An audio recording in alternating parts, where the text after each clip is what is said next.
Hello everyone, in this video I'm going to show you how to sign in to BPER Banca. So all you need to do is open any browser and then type in the search bar BPER Banca sign in and then head on to the first link.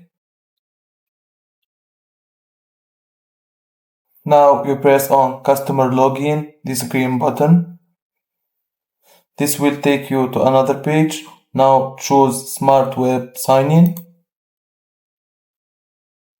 Now, as you can see, it is asking you to input your user code or alias and to input also your password. If you forget any of them, you can just press on retrieve user code or retrieve password and that's it.